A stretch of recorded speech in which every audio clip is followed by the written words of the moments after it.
Bismillahirrahmanirrahim. Assalamualaikum warahmatullahi wabarakatuh. Perkenalkan, nama saya Alfian Expensa dari jurusan Pendidikan Agama Islam Universitas Islam Negeri Sultan Maulana Hasanuddin Banten. Di sini saya akan membuat tugas akhir atau ujian akhir semester pada mata kuliah pengembangan kurikulum dengan dosen pengampu yaitu Ibu Dr. Helna Nelis MPD dengan judul materi Fikih Jinayah dalam Islam. Baik, langsung saja masuk kepada materi yang pertama yaitu tentang pengertian fikih jinayah. Nah, di dalam fikih jinayah menurut dalam bahasa Arab berarti kejahatan atau pelanggaran. Nah, di dalam fikih Islam. Nah, jinayah ini merujuk pada tindakan melanggar hukum syara yang mengakibatkan kerugian pada diri sendiri atau orang lain, baik secara materi maupun spiritual. Nah, fikih jinayah juga adalah cabang ilmu dalam Islam yang mempelajari tentang hukum-hukum yang berkaitan dengan tindak pidana atau kejahatan. Sederhananya, ini adalah hukum pidana dalam Islam. Kemudian ada yang disebut juga yaitu istilah jinayah. Istilah jinayah sendiri berasal dari bahasa Arab yang berarti kejahatan atau tindak pidana. Nah, di dalam konteks fikih jinayah merujuk pada segala perbuatan yang dilarang oleh syariat Islam dan diancam dengan hukuman secara umum. Nah, fikih jinayah membahas berbagai jenis kejahatan seperti yang pertama yaitu ada hukum qisas. Nah, maksudnya hukum qisas yang berkaitan dengan pembalasan terhadap pelaku kejahatan yang mengakibatkan kematian ataupun luka berat pada kejahatan itu sendiri. Kemudian yang kedua ada hukum hudud. Maksudnya hukum yang mengatur tentang pelanggaran terhadap hukum yang telah ditetapkan secara tegas dalam Al-Quran dan juga hadis.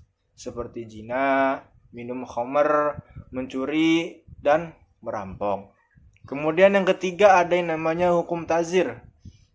Hukum yang mengatur tentang pelanggaran yang tidak termasuk dalam qisas dan hudud, namun tetap dianggap sebagai kejahatan dan diancam sebagai hukuman yang sesuai dengan kebijakan hakim. Nah, itu untuk membahas jenis-jenis daripada fikih jinayah. Kemudian tujuan fikih jinayah adalah yang pertama yaitu menjaga ketertiban dan keamanan masyarakat. Dan dengan menetapkan hukum yang jelas dan saksi yang tegas, maka fikih jinayah ini bertujuan untuk mencegah terjadinya kejahatan dan menciptakan lingkungan yang aman sejahtera bagi masyarakat sekitar. Kemudian yaitu memberikan keadilan. Maksudnya, hukum-hukum yang terdapat dalam fikih jinayah dirancang untuk memberikan keadilan bagi korban kejahatan dan pelaku kejahatan. Nah, kemudian yang terakhir yaitu mendidik masyarakat. Melalui pemahaman terhadap hukum-hukum fikih jinayah, diharapkan seluruh masyarakat dapat membedakan antara yang halal dan yang haram, serta berperilaku sesuai dengan nilai-nilai norma Islam. Kemudian yaitu materi selanjutnya perbedaan fikih jinayah dan hukum pidana umum. Meskipun fikih jinayah dan hukum pidana umum sama-sama mengatur tentang tindak pidana, terdapat beberapa perbedaan yang mendasar, antara lain yaitu adanya perbedaan hukum melalui sumber hukum. Fikih jinayah bersumber pada Al-Quran, hadis, ijma' ulama. Nah, sedangkan hukum pidana umum itu bersumber daripada undang-undang atau KUHP yang dibuat oleh manusia sendiri.